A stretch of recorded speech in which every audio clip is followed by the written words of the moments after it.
Hello, Julie. How are you? I'm good. Hi, boys. Hi. How you doing? Hi. You have enjoying your night? I am. I'm currently laying down, staring at my computer, and waiting to start this show. Awesome. We've been definitely looking forward to having you on to talk about your amazing life. And as I told you, I read in your book, you've had quite an amazing life, let me tell you. Then again, I don't have to tell you. You can already tell us. Yeah. No, it was quite the journey. And it's, yes, ma'am. It's not over yet, is it? No, not at all. We definitely look forward to asking you a couple of questions about your past leading up to now and what you're doing now and so forth.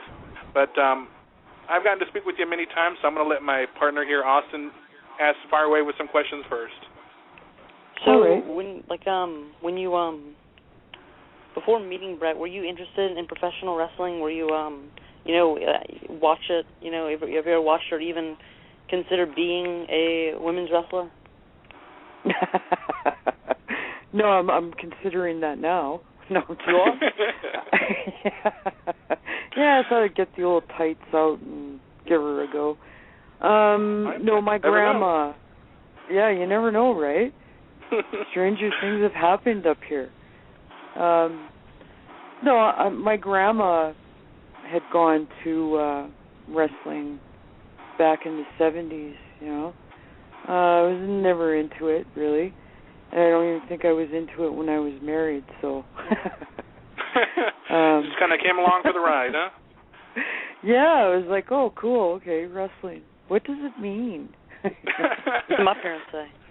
Nobody wrestling. Yeah, I know. It was kind of a strange kind of thing for me because I knew about Olympic sort of wrestling and, that sort of thing, but not professional wrestling. Like, I didn't really pay attention, I guess, is what it was, even though my grandma had gone to it. The old Abdul the Butcher and Archie Goldie days, Abdul actually worked for Stu at one point, didn't he? Yes, he did. And you know what? This is really strange, but I know I'm going off topic here. It's okay. Go ahead. This past weekend, Harry, Davey Boy, and Diana Hart's boy, I've been doing some autograph sessions with him, and cool. Of course I get to watch him wrestle, and I'm like, my God, like he reminds me of Davey so much. He really does. He looks like him too. Yeah, like some of his work, like some of the stuff that he was doing in the ring, I'm like, wow. I remember, watching Davey when he first came to Canada and, and through the years when he became a bulldog and stuff and like, geez, he does that stuff just like Davey does. It was really cool to watch him. So I was kind of watching these old videos on YouTube, which is why I got the computer on my lap. And I saw Davey worked with Abdullah the Butcher wow. in Japan. I don't know what year that would have been, but I was like, oh, my God, isn't that weird? Like, Abdullah was I don't even remember Davey working with Abdullah. That must have been a while ago. Yeah, it was on YouTube. I just kind of found the video. Yeah. It was like, holy cow. Well, I know Tom had. When Bret and Tom were going to Japan in the early 80s, Abdullah was still working in Japan. Awesome. But anyway, I thought I would just bring up that story because it was just amazing, like to That's see cool that. Because I know I can't speak. I can almost speak for Austin unless he pretty much follows a lot more than I do. But we are definitely both fans of Harry and wish him the best and hope maybe one day he can actually return to the WWE. And I'm sorry. Go ahead. Oh, he's a great kid. What a sweet and kind boy that he is. Like, I mean, he's just amazing. Like, Diana and my sister and I, after the show, we had gone out for something to eat, and I just said, I go, Diana, you did an amazing job with that kid. And Georgia. Like, he's just a beautiful little soul, They're both good kids. They're both good-looking kids, and And I know that geez. I read somewhere that Georgia had actually wrote a little speech for the time that if it ever did occur of Davey getting put into the Hall of Fame, and it was very, very well written, very, very touching. It was really touching. I read it too. She had posted it, I think, on Facebook, and I was like, wow, you know. Very heartfelt. She's an amazing writer. Yeah, she really does. I remember when Harry came on the scene in WWE, I was so excited because I'm a huge, huge fan of Davey, and when he came on the scene, I'm like, oh my God, he reminded me so much of him, and he, like you were saying, and he was one of my favorite wrestlers in WWE. He still is one of my favorite wrestlers now, but I really get to see him much do his thing because he doesn't really come on the shows, you know, where I can actually watch. But I don't know what he's doing now that's available to see. Yeah, he's just right now he's doing a lot of work in Japan, so I don't know if they have. Oh yeah, he loves it there. The experience for sure. Yeah, like you know, you don't hear too many wrestlers loving Japan, but Harry does, you know, and he knows Japanese. Like we didn't get him to say anything, but I can imagine that you know he knows quite a bit. But he loves the food. He just loves the culture, and that's really rare, you know. Because I went to Japan, and of course I loved it too, but I didn't wrestle there or anything. But I thought it was an amazing place too, you know. But Harry does, and that's kind of cool. Isn't Japan like in professional wrestling, Japan like really brutal? It's more respectful as far as professional wrestling. Yeah, they take it and it's a hard knocks. You know, the crowds. We were when Bret and I went. We went to it was held at the Tokyo Egg Dome, and it was quiet for all the people that were in that building. And Bret had said that over the years. He goes, they're not very responsive to. Like, you know, like if Dynamite was working, he could pop the crowd, right? But it'd be a really quick pop, like, whoa, and then really quiet, you know, because it's kind of unnerving a little bit, you know, like they're very quiet and stuff. That's one thing I've seen and what I've heard as well is they pay attention, they watch, they're respectful to the actual sport of it.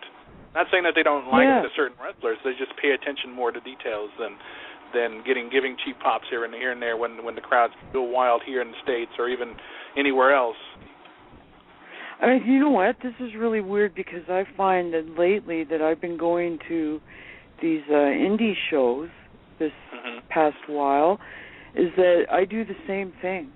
Like I don't react like fans would or anything. I'm just like, wow, okay, yeah, that's cool. Oh my God, that kid's great. You know, that's a great move. You know, there's not a like, oh, holy shit. So, whoops. It's all right. It's all right. No, the funny thing is being that you've traveled so much with Bret, even during the, even all those years, and even getting to travel to different events, you can actually probably notice things in matches probably a lot quicker than the average fan. See, now I don't know if that's. Well, because I didn't really like it, I didn't really pay attention. Like, so I mean, like I do know because of what Bret would tell me, right? Like when we'd, watch somebody else work or like someone that he really liked that was just coming up, and then we'd watch the tapes, and Bret would point out certain things, and so it was he was kind of like my teacher, but I was a bad student. I'd be like, oh yeah, what's that? Bret would point out about a wrestler's balance and timing, and I'd be like, oh yeah, okay, so he's got to fall when, or he's got to be in that spot, and and he goes right here. This is he forgot what he was supposed to do, so I'm telling him in his ear. And I'm like, oh. I go, I can't even see you talking. And he goes, that is a great wrestler, a great worker, right? Because you don't see them talking, But then over the years, because of the TV the camera angles, Vince cut that out, right? Yeah. You know, you can, when it's a tight shot and stuff, like you'd, you know, make sure you're not caught talking. Saying something. You know. Exactly. Yeah. You know. I actually wanted to ask you, I'd heard that on one of the other shows that you had done, I don't know if it was a couple of years ago or last year, that you obviously you got to travel quite a bit, and you remember some of the old school guys from the early 90s and so forth. You had mentioned, and this is something because I've always been curious to hear stories about guys like Randy Savage, and you said that he was quite an entertaining guy. He was actually pretty funny and but very, very respectful at the same time. I mean, are there stories that you remember from way back when of people that you really got along with? And would you mind sharing that? Well, I got along with everybody, really, and I mean, and they were themselves when they weren't in the ring, right? You know, you'd go out to eat with them, or you'd hang around at the back with them, and you know, and Randy was like Dynamite Kid is my favorite, and then it was Randy. But I mean, Randy was just a really, really nice guy, and they were all really, really nice guys. You know, very respectable to everybody. Not, you know, especially the wives and the kids, and everyone played with each other's kids, and you know, or babysat your kids while you went in the ring, and you know, whatever. Because if Bret took the kids on the road and I wasn't there, you know, Randy and Liz took care of Jade. That's awesome. You know, or Randy and Liz would watch Dallas. You know, Blade was a little too small back then, but you know, but there was great. Yeah, they were all very, very nice people, and I think I had talked about Randy in Madison Square Garden when Bret won some belt. I can't even remember what belt it is. That's how horrible of a wife I am. Yes, I believe that was for WrestleMania 10. Yeah. I think I know what you're talking about. Really?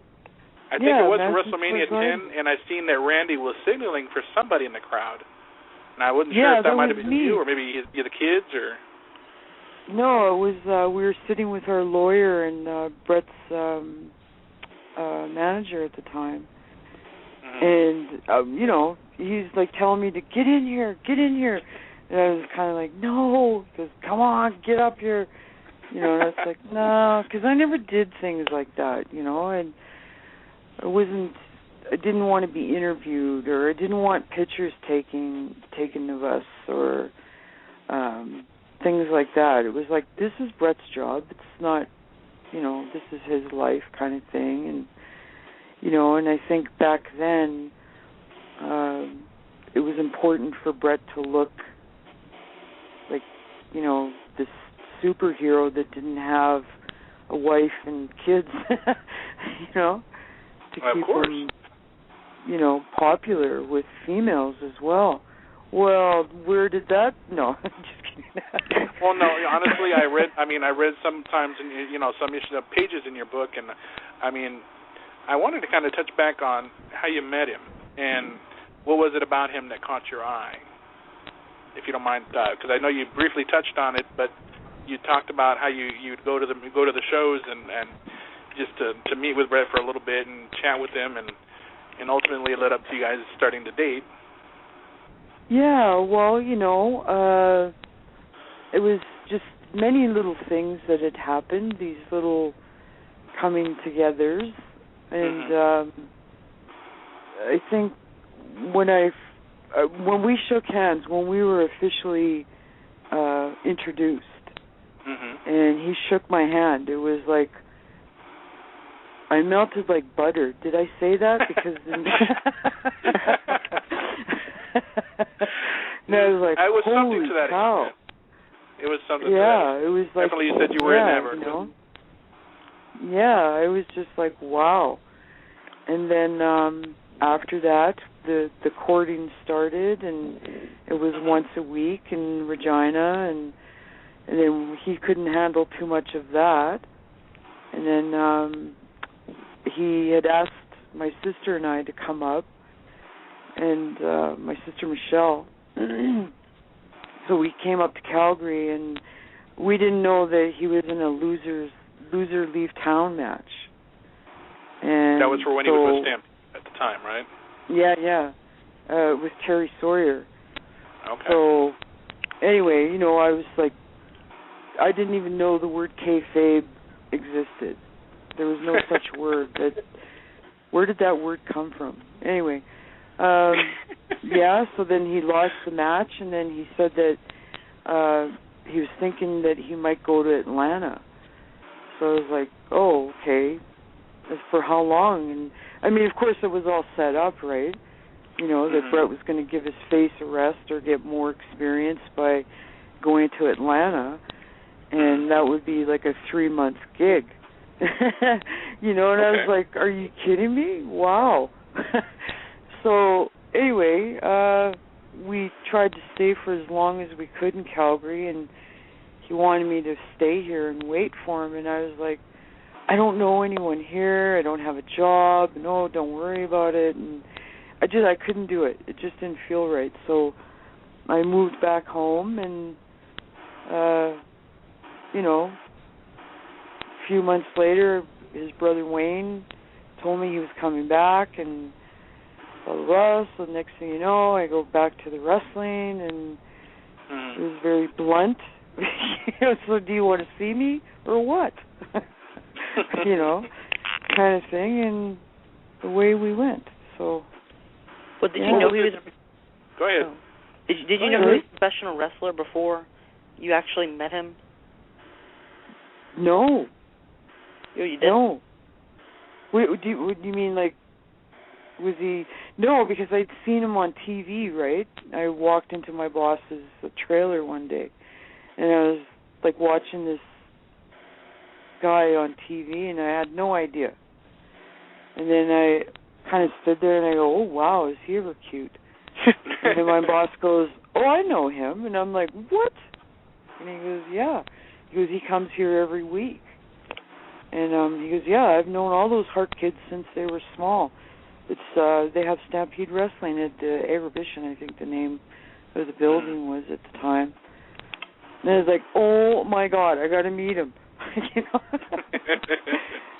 So, yeah. That's and it's funny because we had Glenn from the Headbangers on the show a few earlier this year, and even he came on when I was telling you that we were doing a tribute to Percy. He came on and he was talking with his son Daniel about the atmosphere of Backstage, like you said it, like it was a family atmosphere. People would bring their kids in, and if while the other was out there in the ring, somebody else would watch the kids, and I think sometimes and so forth, and how that's changed so much now, because he said he went up to a show that I think it was a SmackDown show, and it was completely polar opposite than what it used to be. Yeah, and there's no more wives or anything hanging around at the back. Yeah, that's another thing I've heard. No kids, and I think in the old days, probably until 5 years ago, I think, because my kids said, they'd gone to a show and that Vince doesn't allow anyone backstage anymore, so, yeah. Yeah, I don't know where. Things have it's certainly been changed. But yeah, it's definitely, and I know that when Bret had his appreciation night about a month or so back, I know the kids were there watching in the actual crowd as opposed to if they were probably watching backstage. But they were there in the crowd. Yeah. Yeah, there's, this is what I like about the indies, because that's all. It's still here. Yeah. You can do that. You go back and, for instance, I saw Bushwhacker Luke. Yeah. He went in the dressing room and. Oh, he's doing really well.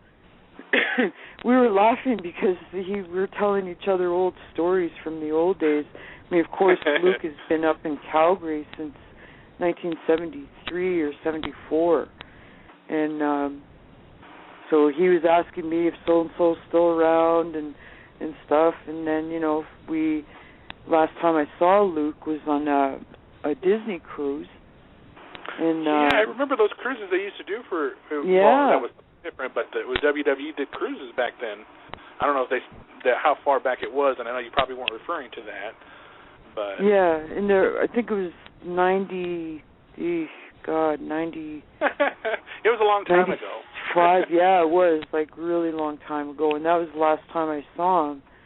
And anyway, so we caught up on a lot of things and told some old funny wrestling stories and made each other laugh, and family members and things, But it was really nice seeing him. Yeah, I know that a lot of the wrestlers that we've spoken to, most recently, Tony Norris or Ahmed Johnson, he spoke very highly of the kind of person you are to him. That he says you guys are really good friends. He says you're a real sweetheart. He has nothing but respect for the Hart family. He's an amazing man. He's just he was such a good guy. Like, I haven't seen him either, but we do talk. It's not quite the same. I did mention that because recently they talked about the royal family having their baby. He says the only royal babies I know is when Bulldog and Diana's kids from the royal family is calling the Harts the royal family. I thought that was a pretty nice comment. He's so sweet. He really is. I just adore him. But and I mean, and he still looks the same. He ages well. Unlike some of us, Well, actually, you know what though, you actually are somebody who don't look like they age very, very quickly. You do look very young still. I do have to admit that. You don't look. Well, thank you, Felix. I don't mean that to try to butter you up or anything. I mean it seriously. Some women, they don't age, and I think I consider you one of those type of women as well. Oh, well, thank you very much. That's very kind of you. Yeah. But I did actually want to come back to the book real quick and talk about what it was like, because you described it, and I wanted to get your words on it, and maybe if you can actually quote it from the book, probably not, but that's okay.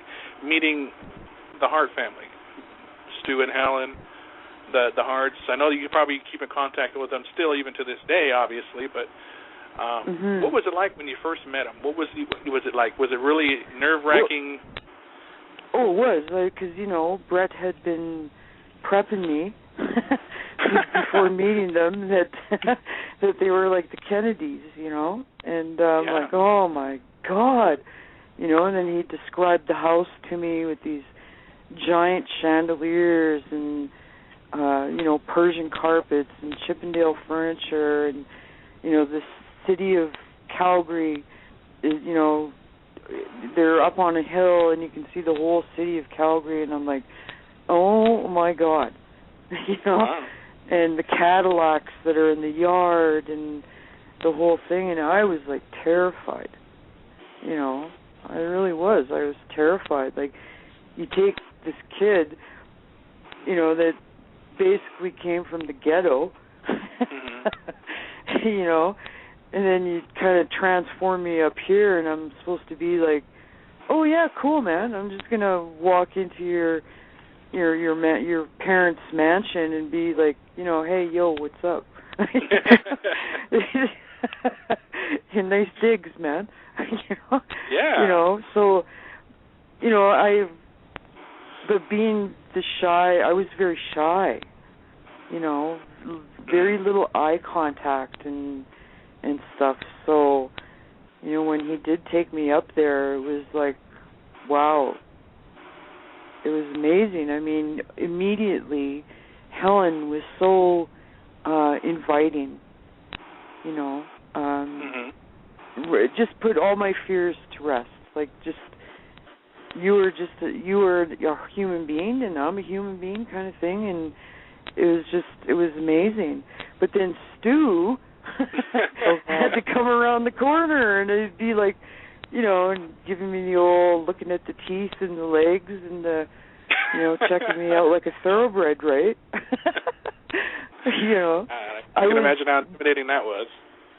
I know. I was very intimidated, by this giant of a man that Bret, would tell me stories about way before I met them. So I already had this picture in my mind what I thought it was going to be like when I met him. So I was like terrified, like, oh my God, it'd be like me meeting John Wayne, for God's sakes. The Duke, yeah.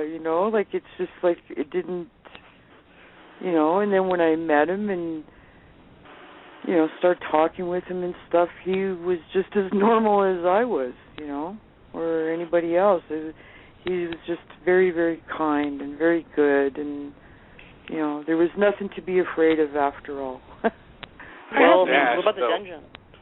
Yeah, there you go. To be afraid of? Nothing to be afraid of after all. Yeah. Did you ever take a trip down into the dungeon? Oh, of course. No, you never actually got down on the mat or anything? Oh, he did stretch you? No, God, no. I said, no, Stu never stretched me. That wasn't, it was kind of out of bounds for the girls. Oh. Really, it was like a code, right? Okay. Helen, you didn't really, Bret showed it to me when I first went up there. And, but after talking with everybody else, it was sort of off limits. It was not cool for a woman to be down there. Gotcha. So, I can respect that. You never hung around down there, or, but if my kids were fooling around down there, I'd go down there and watch them, but I never would be down there seeing anyone being stretched or or practicing or anything, From what I hear, and correct me if I'm wrong on this, and this might clear up a rumor, but the Hart House, from what I've heard, has been made into like some sort of like a museum. Would you say? Is that correct? I mean, do the Hart family still own the house? I mean, is that no? Okay. A group of lawyers had bought it, and they kind of gutted the place. Oh, I'm sorry to hear that. Yeah, I think I haven't been in. I haven't seen it. My kids were telling me about it, but it's not the same. Like, it's a brand new kitchen. Like, the swinging doors are gone, and the floors are redone, and they've got different chandeliers, and it's like those chandeliers and stuff made that house, and the Persian carpet. Shame, no, because it would have been nice to have made that house into an actual museum, because I know that the Harts are so beloved back in anywhere in Canada, really. I mean, and to make that house something that the fans could actually come and check out and be like, Bret, he trained here, Owen trained there, Davey and all that. It would be something for anybody all over the world, for that matter, to want to come down and just check it out. Or it'd be like a landmark. Wrestling pilgrimage or something, right? Something like that, hey. I mean, everyone talks about it from around the world. I don't think there isn't a country in the world that doesn't know about the Stu Hart house, the dungeon. Of course. Anyone that's interested in wrestling, of course. But, yeah, it's kind of a shame. Like, it would break my heart to see it like that, because that's not how I remembered it, Like, it's just funny because Go ahead, after Stu had passed away, I went up there, and I asked Georgia if I could just take some things that would remind me of the house, Oh, so I took. Nice. Helen had for years and years, from the time I went up there for dinners until the last few years, she had these special plates and these crystal goblets and really nice silverware. So I asked Georgia if I could take a setting, and she did. So I wrote on the back of it, and thanks for all the dinners and the memories, And now, and then I went upstairs. Yeah. On the Wrestling with Shadows, they showed a clip of the Hart family gathered together. Now, was it really like it was like everybody, the family, wife, kids, grandkids gathered around the large table, Stu and Helen at one side, Helen at the other side, and all gathered like it was like the Knights of the Round Table, so to speak, kind of thing. Oh, those Sunday dinners. Do you remember what I'm talking about? Those Sunday dinners were crazy. They were the best. Like, the more babies that were being born and the more, the table, we actually had to get another table that ran the other way through the hall. Like from the original dining room. Yeah, like, because now there's all these, 25 little grandkids, Oh, yeah. And girlfriends and wives and husbands and, cousins and the whole thing. It just, the family grew and grew and grew, and it was quite the thing. Now, what inspired you to actually want to write the book after all this time? I mean, I know you and Bret have been separated or divorced for a number of years now. So, what ultimately led to you deciding to go ahead and make it and finalize it and get it going? I've been saying that I've been writing it for 10 or more years, which is the truth, because I kept journals all the time, and so from those just to journals, clear your thoughts or express your thoughts on paper or something? Yes. Okay. And then, of course, Bret knew about those things that I've written in my book, and over the years he had said that you should write a book too. And I'm like, nah, I go, nah, I wouldn't want people to know things, Well, see, that's the kind of thing I wanted to mention, especially when I had you on here with us, is that one thing, and this is not to berate anybody at all, this is just out of, from my perspective as a fan, as a person that, really just grew up watching all of you guys, is that, Hulk Hogan's wife, Linda Hogan, she wrote a book, and it basically berated her time with Hogan as far as what kind of man he was and so forth. Whereas I didn't get that feeling reading this book about you and Bret. It was on again, off again. It was rough at times, but it was good at times. But I could feel I felt your pain in the kind of book that in your story, as far as your life, as far as before Bret, during Bret, after Bret, and you had a hard life. I did. And you didn't necessarily bash Bret about it. You know what I'm saying? You didn't bash him. No, because you have to take responsibility for your own behavior, right? I'm not disrespectful to anybody, but I just had to mention that. I noticed most wrestling wives would end up bashing the wrestlers most of the time. If it wasn't for Bret, I wouldn't have had those experiences, the things that we got to do. And I keep telling everyone that all the time, that, if it wasn't for Bret or Vince McMahon, we wouldn't have had any of the things that we did have, and Bret continues to have, and my children. But I think it's sort of like I knew that the things that had happened to me in my life were affecting my marriage. I'm not going to put it takes 50-50 in a marriage anyway, doesn't it? Exactly.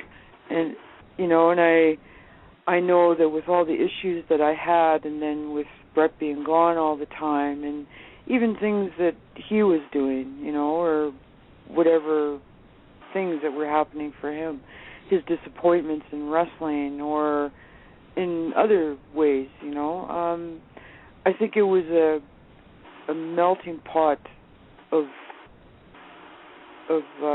problems for us, Understood. I'm not going to give too much details about the book. Yeah. We really tried to keep it together, but we couldn't because we both had issues. So there was no reason for me to bash him, and I humanized him. Because I think a lot of people, any regular, normal human being have probably would have gone through the same issues in their marriage too. Well, yeah, if Bret wasn't the hitman, he would be Bret Hart and just a normal guy doing the same things with his weird wife. You know what I mean? Oh, you're not weird. No, I know I'm not weird, but I'm just saying, like, just the things that have happened and stuff, you know. Understood. Some weird stuff happened, you know. But, yeah. But I had to, you knew it was coming, so I have to touch on it, is that... Oh. You know where I'm going with this, and I have to go there because everybody is now, more than ever, really talking about Montreal being not it was a setup. Oh, my God. You know, and really, Felix, you know, everybody was in on it. Vince was in on it. Bret was in on it, and I was like, really, it didn't feel that way when I watched it happen 16 years ago. You know, isn't it just the most ridiculous thing that you have ever heard in your life? It is, because I felt raw emotion from Bret. His anger, his towards the whole situation. I just couldn't believe it. You know what? If Bret should get an Academy Award if he was part of that conspiracy, like I would yeah. There's no way, absolutely not, no way, and I don't care what they say and who they talk to. Mm-hmm. There's no way that Montreal time devastated Bret, and if anyone would know, it would be me and his kids and his family. His dad knew, his mom knew. Like, you know, there was no way you could fake that. I would know. You were there. You know, they weren't. Yeah, I was there. I was there for the up and downs, and it was at a crucial part. That's really where we were really falling apart. Understood. I was in my headspace, and he was in his, and we were not supporting each other. I mean, he was so down about it, yeah. Like, you know, it's kind of a shame that those guys didn't come and ask us, you know. I mean, usually the news people, don't they do a positive and a negative? You would think so, but nowadays it's all about getting the dirt. Yeah, and there's no dirt because it really happened. I'm sorry, people, it really happened. Agreed. You know? I did watch it, and I watched it, I watched it the very first time it happened, on live on pay-per-view. And as I was saying, in most cases, even back then, you didn't have the dirt sheets that you have now that were, spewing whatever they spewed now. It's just that everywhere you look now, looking back on it, people like to dish their, it just seems kind of weird to me that this happened and that happened, and all of a sudden, they were mad for a long time and now they're happy again. And you know what? I was like, you just had to watch it when it happened, and it just didn't seem like it was fake anyways. You know what I mean? That's what I was saying. I had to ask it because you knew it was it was a time that was probably considered one of the more controversial times in wrestling, if not the most controversial time. Well, it did. It changed the history or the face of wrestling. A lot of things were exposed because of all of that, But I just want to go back to that conspiracy thing, because I think I just said that in a previous interview that, can you imagine that conversation if that was true with Bret and Vince? Vince telling Bret, okay, Bret, in 10 years, we're going to come back, we're going to get back together again, we're going to do a whole match at WrestleMania, what was that, 27 or whatever in Phoenix? 6, yeah. Yeah. I'm going to have your whole family come in, kick me, blah, blah, blah, get all their anger out. Then we're going to do this DVD of you. He goes, it's going to be great. Oh, in the meantime, you're going to go to WCW, and you're going to do a big angle with them, and blah, blah, blah. You're going to get kicked in the head by Goldberg, and you know what I mean? Isn't it just absurd? Oh, my God. Like, this is news to me. I had no idea. It's like a marketing so absurd. Yeah, like, can you imagine if that was the conversation? Like, how absurd that is, Oh, in the meantime, Bret, you're going to be depressed for a long time. Oh, my God. Actually, Julie, Austin is he's a avid historian of wrestling, but you know he was actually a very young man when this happened and didn't actually very young man, right? Well, he was about a year old. Let's put it that way. But you know, he didn't actually get to see it live, but he has seen it, and he has seen the both positive and negative about it, and the conspiracy theories and so forth. So that's why another reason I wanted to touch on it, because I wanted to hear it from you, a person who was there live, seeing the whole thing backstage, even after the whole event, you know, Bret's depression and so forth, and what ultimately led to your demise in your marriage. And thank you for clearing that up. Oh, you're welcome. Yeah. I just hope everyone else doesn't buy into the nonsense, as I call it. Go ahead. I'm sorry, Austin. But I couldn't believe that. You know, it's a surprise to me. And I was believing the whole entire time. It's kind of like the Mark Henry second. I don't know if you've seen it or not, but I guess he was such a good. Like you say, he deserves an Academy Award. Like, wow. Julie, did you happen to see a speech Mark Henry made about possibly retiring at the time? And it was no, I haven't. A trick. No. He pulled a trick on the fans and everybody, really, making a very, very real, felt real anyway, retirement speech. And it turned out it was a fraud, and he attacked John Cena and laid him out and led up to a match at the Money in the Bank kind of thing. It's very rare that you get those raw feelings in a promo, but he definitely had everybody fooled. Jeez. Yeah, well, you know, I wish I had seen it, but I haven't. Did you ever get a chance to check it out on YouTube? There are some good actors out there. What was it like actually working with Mark? Was he very? I mean, did you actually get to meet him at all, or? Yes. Mark loves my kids, especially Beans and Blade. You know what? Actually, I did want to bring up something too before you go into that. He mentioned on a recent interview, and I don't mean to cut you off. I apologize. That's fine. He spoke very, very highly of Owen and how much of a ripper he was. And just the Hart family in general, and Stu trying to stretch him and so forth, and how he couldn't really get him stretched because he was such a big guy. Yeah, God. Yeah, no, he was very polite and nice too. Very fond of the two younger ones, Beans and Blade. You know, but yeah, nice guy. Did you what was I going to tell you? I actually wanted to ask. I just lost my train of thought. Austin, did you have any other questions for Julie? Yeah, I was going to say when Harry was in WWE, he did this thing with the Hart Dynasty. Do you know Natalya and Tyson Kidd? Like, you ever met them?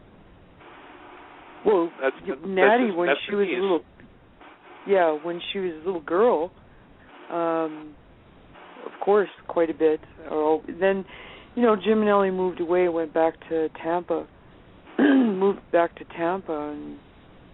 kind of lost connection with them. And we'd seen them when we were in the Tampa area. We'd, go down with the kids. And then as they got older, and then by then things were going on for Bret and I. So, you kind of pull away. So I stay more in contact with, I think, the kids that live here because I see them all the time. You know how that goes, right? You don't see family that have moved away. And for those who are listening, actually, who don't know, that Julie's sister Michelle was married to the Dynamite Kid. Yeah. Really? I had no idea. Yeah. I'm learning so many things. Oh. Yeah. But yes, I knew that. I actually read the book, and that's why I keep telling you, Austin, read that book. Read it. I have it. I bought it about 2 weeks ago, and I haven't had to read it. You need to read it. I know. You've been telling me how good it was. I can't say enough good things about it. It was a really well-written book, and I look forward to the sequel or even the prequel. You never know. Yeah, we're thinking trilogy, Felix. I'm telling you, you should. Yeah. You do have a life after Bret, and that's what people should read about. They should read about what you're doing now. And speaking of that, what are you doing these days? You're going to the indie events, hanging with family. What else are you doing in your spare time? I'm a grandma, of course, and I love doing all that. This is just, we're in talks right now with doing.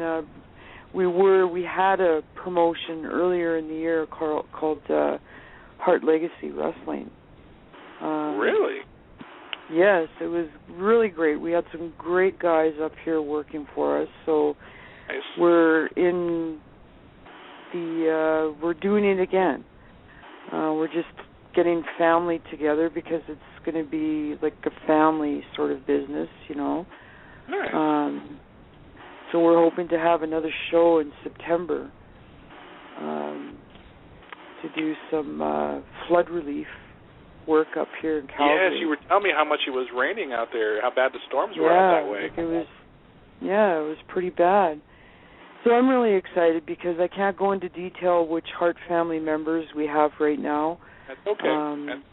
Yeah, but we're very, very excited. And, it's my sister Michelle is involved as well, and Stacey Angel, and it's actually she owns the company, so... I'll tell you what, once you get this up and going and you're ready, a date and so forth, we definitely would love to have you back on to talk about it, promote it, and so forth.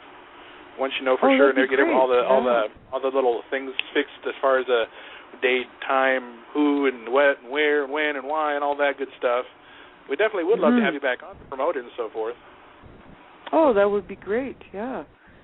But we're really excited about it. Yeah, we do have a lot of listeners who are fans of the Hart family, for sure. Yeah, that's great.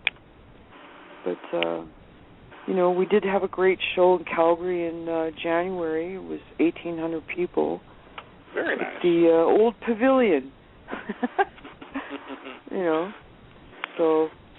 Now, that's kids, about it. Have your kids ever really expressed interest in wanting to go into professional wrestling? I remember when Blade was younger, it seemed like he followed Bret around everywhere, and it seemed like he sparked an interest or showed an interest in wanting to, but he was still a child. So, have any of your kids now as adults showed any interest? Yes, Beans. Nice. Beans is training. Blade is training. So the other two, Dallas, I don't know, you never know. Dallas may say no today, but yes tomorrow, and of course Jade, she's a mom now. yeah, I see her grandbaby all the time. She is adorable. Oh, thank you. Yeah, she's my life. Yes, I can definitely tell you're the doting grandma. I love that girl to death. I know. It's like having kids all over again. Except that you get to spoil the grandkids, and then after you're done, you can send them back to mom. Yeah, that's true. That's what grandmas do. Aww. But I actually wanted to talk briefly, and if you don't want to, it's okay. Wanted to hear some stories that you may or may not recall or like to share about Owen, if that's okay. Is there any funny stories? I heard Bret's speech because I was there in Chicago when he was inducted, and he told a really good funny one about getting one over on Stu when he pretended to be Reg Parker. Yes. Yeah. Oh, that was just hilarious. Did you watch his speech? Because I remember you talked about it in the book, and I won't say too much details about what was said, but did you hear some of the funny stories he told about Owen? No. I just kind of tuned out. We best leave that there, but... Understood. Yeah. But he was... Anything that you'd like to share about Owen? Oh. when I'd met him, he was quite young. And I remember him sitting always by the ring, watching the wrestling and stuff with his little plaid shirt on and his cord pants and his hair. He had the cutest little hair. It kind of looked like Tweety, the Tweety bird. Like there's like a little piece of hair that would stand up. Yeah. But he was quite the ribber back then, even as young as he was. But did he ever try to get one over on you? Uh-oh. Yeah. My sister Sandy, I brought her, my older sister, I brought her up to Stu's for the first time, and she was just as scared to come up there like I was for the first time. But I go, oh no, I go, they're just so cool. You'll love them, don't worry.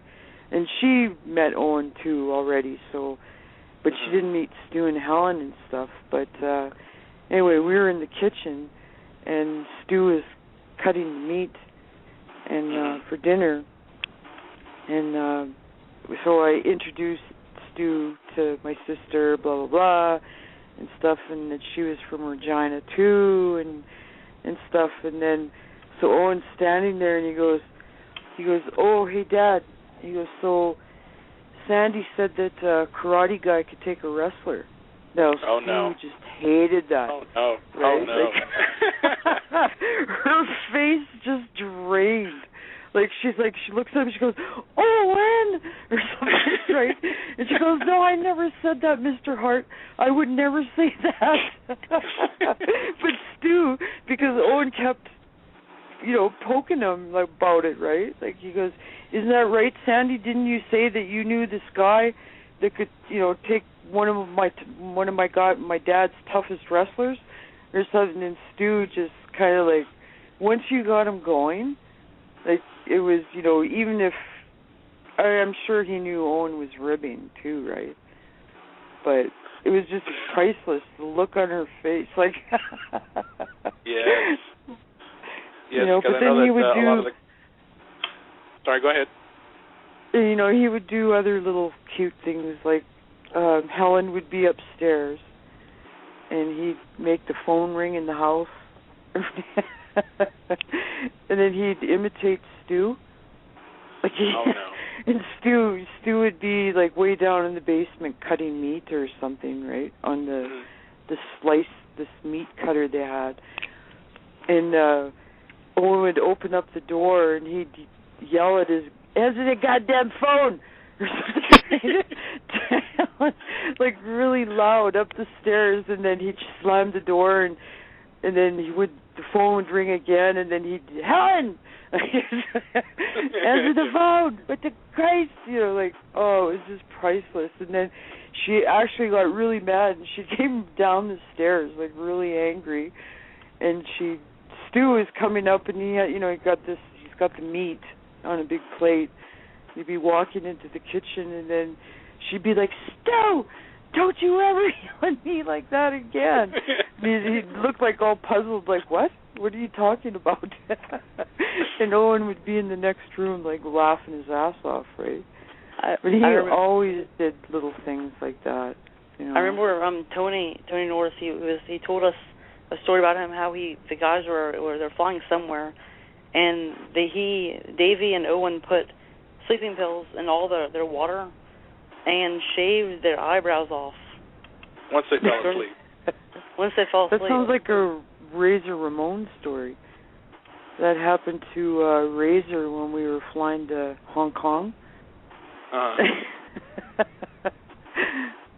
Yeah, I think Savio Vega was messing around with him. He asked me if he could borrow my lipstick.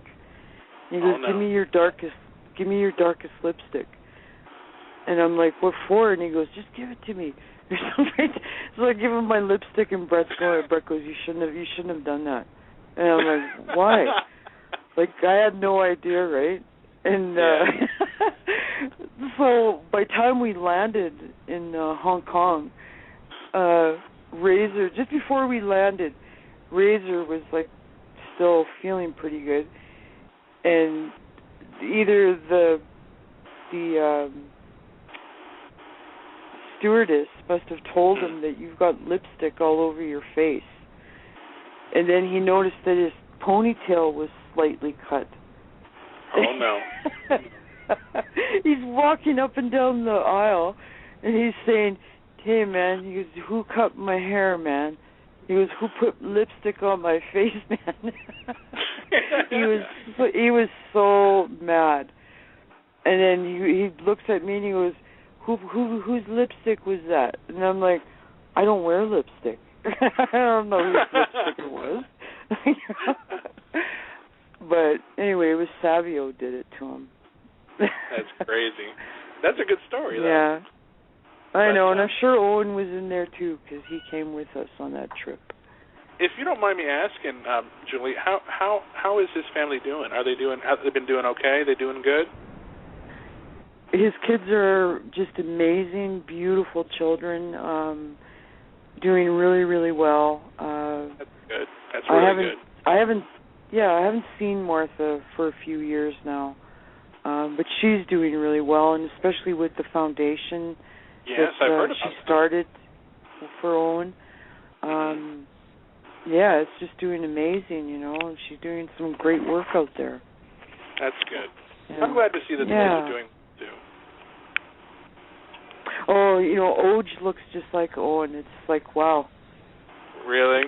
Like almost like a mirror image? Splitting image. Yeah, That's cool. It's just amazing. Yeah. And if you were actually, had you paid attention or had you checked out any of the WWE, TNA, any of the indie wrestling scenes out here in the States at all, or? I used to do that a couple of years ago, or maybe 3-4 years ago now. I did some work with some friends in Texas, Arizona. Oh, nice. And I haven't been out for a while.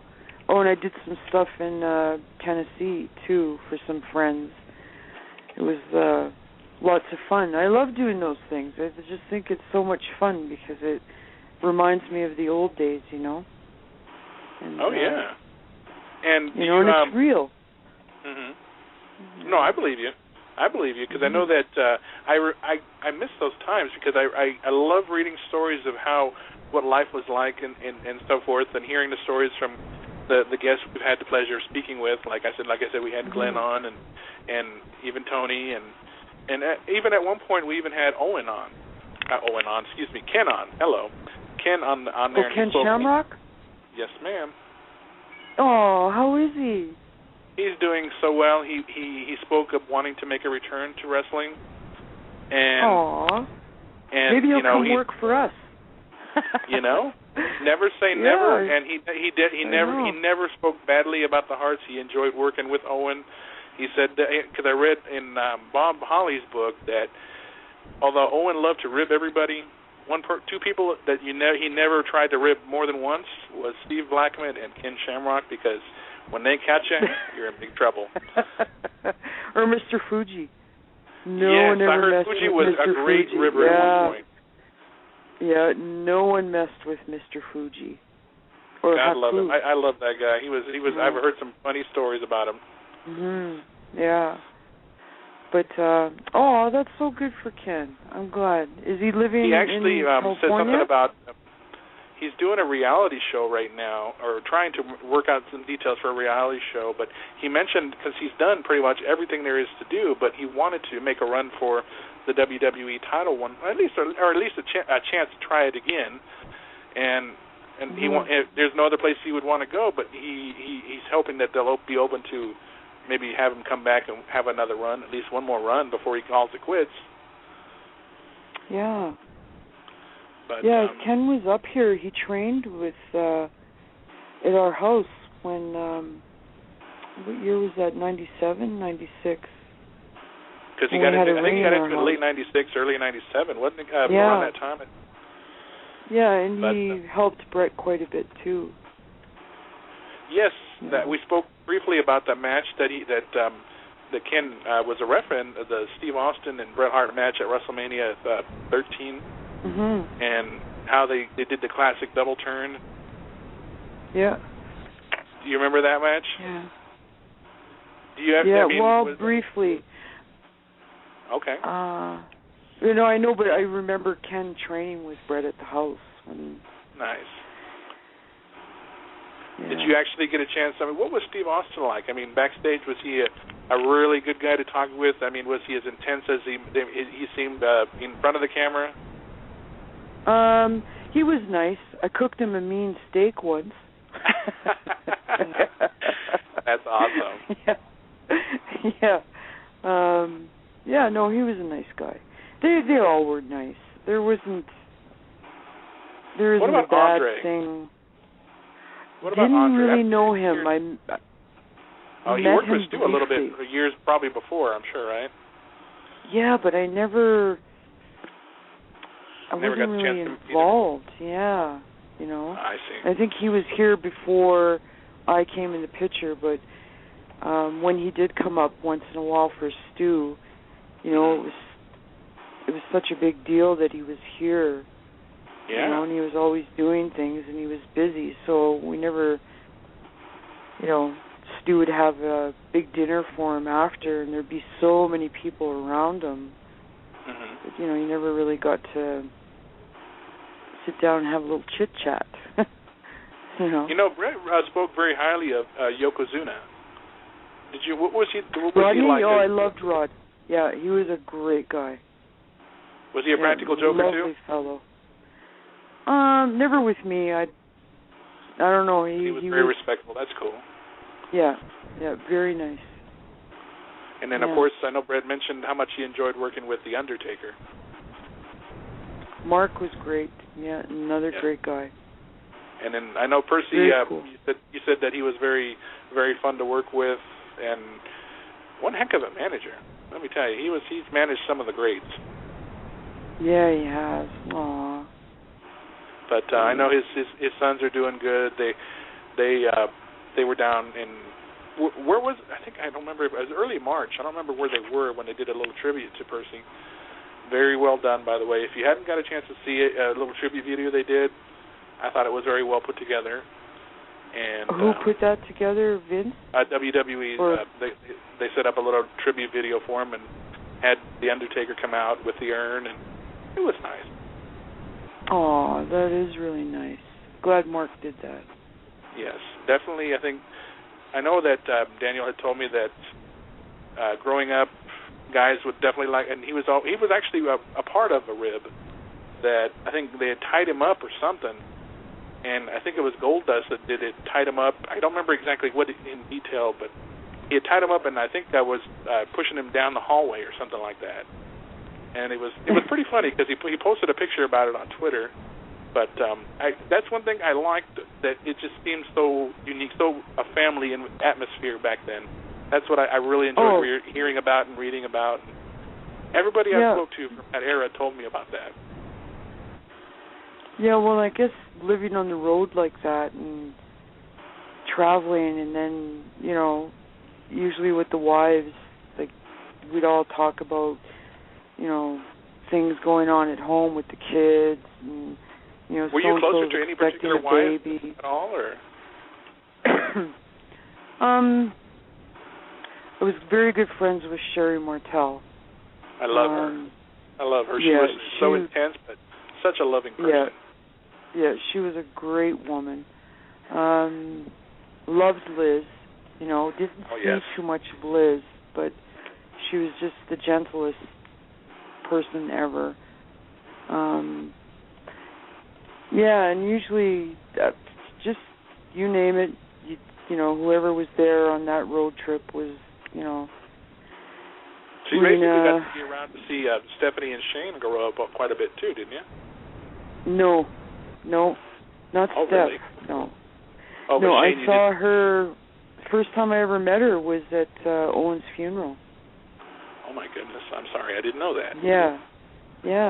It was the first time I ever met Stephanie, and then Shane, I met him in Indianapolis for the first time, WrestleMania there. Oh, okay, because, I know. you know, Vince didn't really have the kids around wrestling, gotcha. you know. Yeah. I know Shane was a referee early on, and he was also one of the agents in the back, because I saw him appear during the Randy Savage-Ric Flair match. But I have to say that Roddy Piper and Bret's match probably, next to Rick and Randy's, probably stole the show that night. It was such a great match. Mm-hmm. Do you keep in contact with Roddy? And when was the last time you spoke to him? I saw Roddy 2 years ago in Vegas. Did he have any with him or any of his kids? Or? No, he was doing a reality show with Ice-T. And really? I was in Vegas at the time, and we have a mutual friend who called me because he knew I was there, and he said, "Hey, Roddy's here.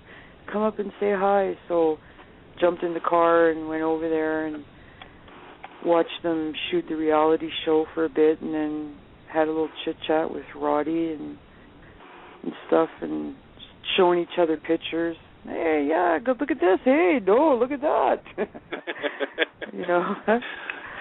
Roddy is probably one of the funniest guys, but next to Bobby Heenan on the mic. What was Bobby like? Did you ever get a chance to talk to him at all? No, I didn't. You know, just other than to say hi, how are you, how are the kids? Oh, I see. You know, he was always running back and forth, and you know, if you went out after the show, you never really saw him. He would go back to his hotel room or something, but... Gotcha. You know... Who were some of your favorite people to hang out with backstage? I mean, you personally. I know it seemed like the kids liked to, well, at least from the Wrestling with Shadows portion that we saw, he loved to play with the Headbangers and Sonny at the time. But personally, I mean, who did you actually get along with? And I mean, you mentioned the women part. Was there some guys that, you know, were you just liked talking to that just made you laugh like crazy, or just like to talk to? Ray Hernandez. Oh, really? Yeah, I just loved him. And if I was on the road, it would be Bret, myself, and Jim and Ray in the car. For those who don't know Ray, that was actually Hercules. Yeah.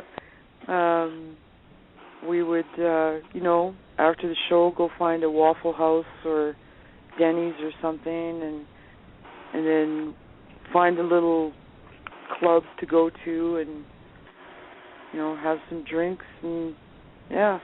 Or Kurt Hennig. Oh, Kurt? Yes. Kurt was just hilarious. I loved being with Kurt. So I've heard some funny stories too about Kurt. Yes. Yeah, he had a great sense of humor. You know? That's good. That's actually something that you should have, especially when you're on the road so much. And that's what I love hearing stories about Kurt and Owen and even Davey would be in the river about, you know, playing practical, harmless jokes on people, and some could take it, but some couldn't. Mhm. I know that one. They mentioned that Mark was one that never really knew how, never could take the ribs really good because he would get mad quite a bit. You know, but those, you know, the down to earth guys were like Ray and Kurt, and like you could easily sit down with them and just talk about anything, you know. And you mentioned Harley Race in your book. You mentioned Harley, and I'm quoting this, and correct me if I quote it wrong, that at one point you brought a block of ice from the store, and he crushed it with his hand. I know, somewhere around that line. Did I say that right? Yes, he was very good friends with my sister Michelle's husband, so Dynamite, and there was a show here. So after the show, Bret brought everybody back to the house to eat and have drinks and stuff, and we ran out of ice. So it was snowing, and Harley said, well, he'd come with us to the store. So it was my sister had a Bronco, and it's funny because he said to her, so Michelle, do you know how to drive a 4x4? And she was like, well, just put it in 4x4. You know? But anyway, Harley took us for a ride that I will never forget. We were like, oh my God. You know, but he showed us how to get out of a slide and go into the slide. Yes. How to climb up a snowy hill, you know. But we went and got the ice. We came back to the house, and it was really frozen. And he just, here, sweetie, give it to me. And I gave it to him, and he just punched the bag, and it just went, it just shattered. But anyway, I remember telling Brett. He didn't damage his hand, though, did he? No, but at the end of the night, I was telling Brett the story, and he's like, goes, yeah, not too many people like shaking Harley's hand because Harley's got that's what I've heard. some kind of double tendons in his hand. Like he has an amazing grip. Yeah, like his hand, I don't know, it has this amazing grip, I guess. Something about double tendons or something. I don't know if there's such a thing. But anyway, we were just like, wow. It's like Superman or something. You know. Yes, I've heard he's had one hell of a grip and just an amazing guy with a wealth of knowledge.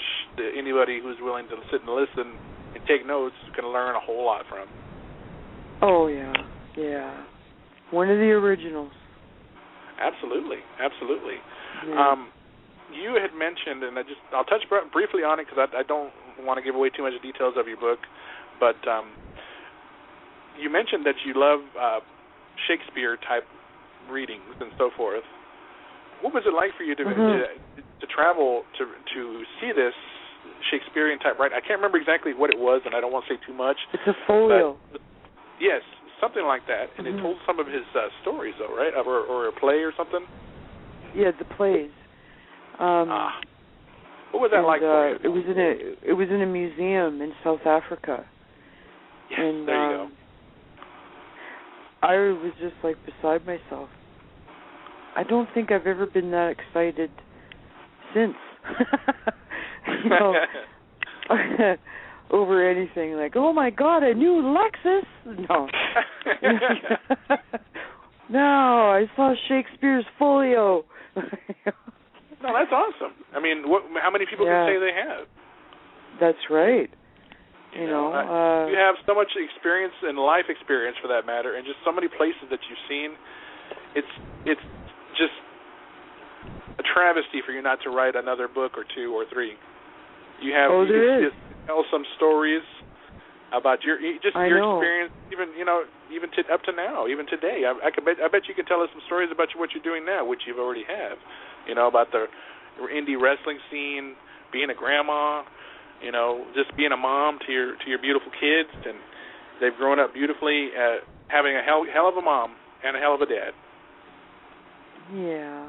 Aw. I know, and you know, like I said, this past weekend was such a walk back into the past, being with Harry.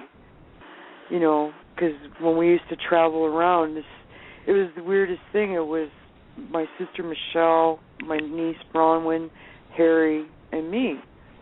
And we had to drive to Edmonton, which is like 180 miles from Calgary, for his first show. Yeah. And I said to Michelle, I go, isn't this the weirdest thing? We got Dynamite Kid's kid in the car. We got Davy Boy's kid in the car, you know, and we're driving to Edmonton. I go, isn't this kind of weird that all we needed was one of my kids? You know, yes. To be in the car. You have a new generation of the Hart Foundation.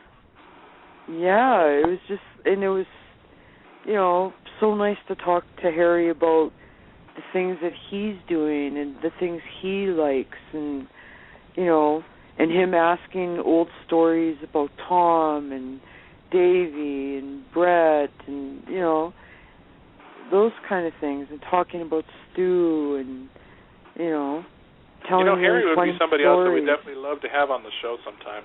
Definitely would love to get a hold of him and just, you know, see what he's up to, and the way the world works today, Felix, is Facebook. That is true. You know, that's true. All you got to do is just Facebook. Or in the case of How I Met You, would have been through email or even Twitter.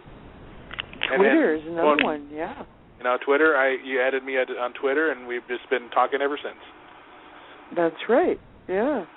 So there as you I go. said, you're a very easy person to talk to, and you have some great stories to tell. And before I end up talking too much, I definitely would love to hear what Austin, if he has any more questions for you. I definitely want to have him ask as many as he can. I know he's probably got a few more. Yeah, I was going to say, does Harry, how often does he come up to Canada? Well, his mom lives here in Georgia.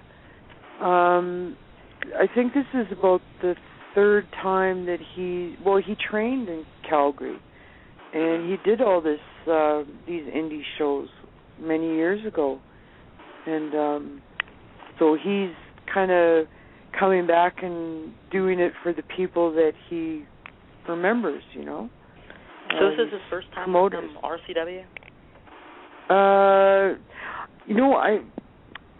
I think yes, because he had worked for another promotion when him and TJ and Natty were first starting out. I don't remember the name of the promotion. Gotcha. Well, I know I've seen him a couple months ago in this promotion called Resistance Pro Wrestling. He was like in a steel cage match. It was actually in their first show that they did. He was in the main event in a steel cage. Oh, here in Calgary?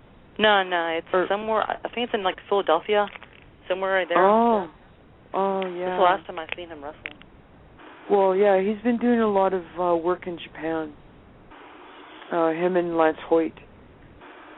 Yes, that's another guy I've heard of too. Well, he's a great wrestler too. Harry tags with him in Japan. He was actually the TCW World Heavyweight Champion for a while. He was Lance Hoyt. And I've seen a lot of him, like him wrestle. I like to see him wrestle. Yeah, he's great too.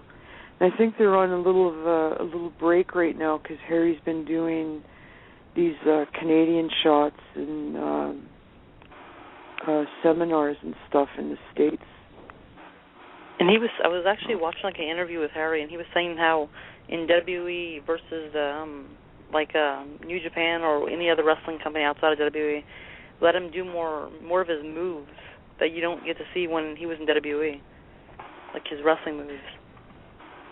Yeah, that's when I was watching him last weekend. I'm like, because I wasn't really following them, the three of them on WWE. I kind of pushed wrestling way out of the life, Understood. And so when I was watching him, because I actually got to see him live, I was like, holy cow. He's amazing. I mean, he's so tall and big, He's just such a great worker. And he reminded me so much of his dad. Now, did Davey actually, was Davey quite the ribber, or was he more in competition with Owen about who can get the one over on the other? No, Owen was the king. I don't think anybody can argue that. Owen was the king. Yeah, there's nobody else. I actually wanted to ask you two more questions on my half. One of my questions were, WWE did a pay-per-view years ago, Canadian Stampede, where the Hart Foundation got to face Steve Austin's boys, Shamrock, Goldust, I believe the Road Warriors, which ultimately led to the Harts all gathering in the ring. Did you happen to see that pay-per-view? Were you at that event? Were you backstage? What were your thoughts about that pay-per-view? What was it like back then? No, I don't recall that. No, I don't think I went to that. Yeah, I believe I think I only saw Blade there. I could be wrong. I might have seen another of your kids there as well. But this happened where all the Harts got involved, or not involved, but let's just say there was a story they touched a little bit on in the Wrestling with Shadows, where they were setting up the story where Stu would actually get to be a part of the ending of the match, which led all the brothers to come out and start fighting and so forth with Steve, and ultimately all the Harts got into the ring. No, I don't recall that at all. I don't even, was I in the picture? I don't know. I can if I find a YouTube clip, I would definitely send it your way. All right, that'd be great. And my last question for you is, whether or not you want to answer, that's your choice as well. But what are your thoughts on the whole Chris Benoit situation? Do you believe WWE did the right thing by excommunicating him from their history? How do you feel about Chris? I mean, you knew him briefly, I'm sure, right? Sorry? Yeah, there's too much politics in that. I'd rather not answer that. Fair enough. I respect that. Yeah. And Austin, did you have any final questions for Julie? No, I'm definitely going to tell you when I finish reading your book. I do have it with me. I bought it like 2 weeks ago. I haven't got a chance to read it yet, but I'm going to message you on Facebook or Twitter, tell you how I liked it. But I know I will, because Felix keeps on saying all good things about it. Aw, and that's so sweet of him. Well, thank you, Austin. That's nice. Well, the thing of it is I don't read just any book, and I wanted to see if this would be any different than any of the other books I've read. And although it was different, it was actually different in a good way. And it's all the details I told you about when I messaged you were basically exactly what I said. You make the reader feel what you'd gone through, and the way you went about it, like you said in your words, you humanized Bret. You made him make him realize that he's not just the Hitman; he's also Bret Hart. He plays two different characters. Yeah. You know. That's right. Yeah. And you also, and for those, I can't encourage enough. It talks about every possible detail you want to know as far as her time before Bret, after Bret, during Bret, and so forth. So it's a good book, and I encourage anybody and everybody to read it. It is available on Amazon.com, and I believe through Tightrope Books. Am I correct? .com. Yeah. .com. Sorry. Wasn't sure if it was a website or not. But if fans want to follow you, I know from personal experience, myself and Austin, people who follow you, you do tend to follow back and keep in contact with online. You've even started to add fans on Facebook if they find you, and you communicate with everybody. I mean, but if those who don't know, how can they follow you as far as your social media goes? Probably at Hart Faith on Twitter. That would be the best way to go, right? That's the best way to go. Okay. And do you happen to have like an Instagram at all, or any of those other social media outlets? I do have it. I just, my son Dal set me up. I just don't know how to work it. Thank you. Gotcha. Thank you. Me either. Yeah, I'm like, okay. And they're doing it all the time, right? My kids are doing it all the time, and I'm like, oh, I want to know how to do that. And then it's actually rather easy. I forget. It's actually rather easy because I believe I follow one of your kids. I think I follow one of your kids who can't remember which one it was. But all it is just, I mean, it's a great place to where you can upload pictures, tons and tons of pictures, and people comment on them or they can like them. And guess what? I do the exact same things on Facebook and Twitter. No, that's true. You're right. It's true, but people just tend to like Instagram or Facebook or both. But, well, that's cool. You've had an amazing life, Julie, and it just continues to get better for you. Sky's the limit. And like I said, if and when things work out for you, if you do this upcoming show, we would definitely love to hear more about it. And when you have more details that you can share, we definitely would love to have you come back on and promote it. Promote the hell out of it. Well, I appreciate Tell us when, where, what, and so forth. We always encourage that. But it has been an enormous pleasure, a privilege, just to hear some of the great stories you've already told us. And we can't even begin to thank you enough for you taking time to spend over an hour with us. And I know you got to be tired. You got to be tired to be like, I don't know how much more I can take of this, but we do appreciate it very much. No, and I appreciate you having me on. But we will keep in contact. As Austin said, he's going to read your book, and he'll let you know how he feels about it. But otherwise, you take care of yourself. Best to your kids. Continued success. And if you decide to do another book, please let me know. I want to read it. I want to read it. Okay, absolutely. But thanks for having me on, Austin. Thanks. You have a great night. Felix, thank you. You know what, though? Is it possible that I can play one little clip for you that we have set aside for you? Sure. Before I let you go? It's actually going back to the Wrestling with Shadows, and you had some words for somebody. God. As soon as you hear it, you'll know exactly what happened. It's very short, though. Here we go. Okay. So you guys all having a meeting this afternoon and decide the whole thing? Give me that shit. Because you guys knew it. Swear to God. You knew it from the very beginning. All of you. I swear to God, I knew nothing. Yeah, well, swear to God all you want. Someday God is going to strike you down. I mean, yeah. I know you're upset, but... No, I am upset. I had nothing to do. I didn't know anything. You had just as much to do with it as the rest of them. I knew nothing about it. I'm sure you didn't. It really sucks, you know. They all go back to the hotel and have a big laugh, right? A few beers, you know. Just remember someday, Hunter, what goes around comes around. I have nothing to say for you. Yeah, well, you don't have anything to say. Still don't know nothing about it. I don't think I've ever heard anybody give Triple H such a tongue lashing that left him pretty much speechless. But we had to play that for you because it was pretty funny. But it wasn't back then. I haven't heard that for 10 years. But we thought it would be a nice little treat to have you go back in time. I wanted to play while we were talking about Montreal, but I almost forgot to play it. I hope you enjoyed it. It was pretty funny. You can look back on it now and laugh. That's just too funny. Oh, my God. But I really for those who are listening that didn't know, the Montreal issue was very, very real. I don't think that Julie can really cut somebody out. I mean, unless you were trained to. I mean, if you were a trained actress, then obviously you would have said that in your book.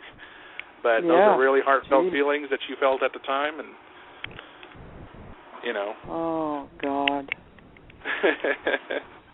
Okay, now I'm really taking a trip down memory lane. Thank you. But all in all, thank you again, Julie. We definitely loved having you on. Thank you. You have yourself a great night. Okay, and you guys too. Thanks for everything. Not a problem. You take care. Okay, you too. Night. Bye-bye. Good night.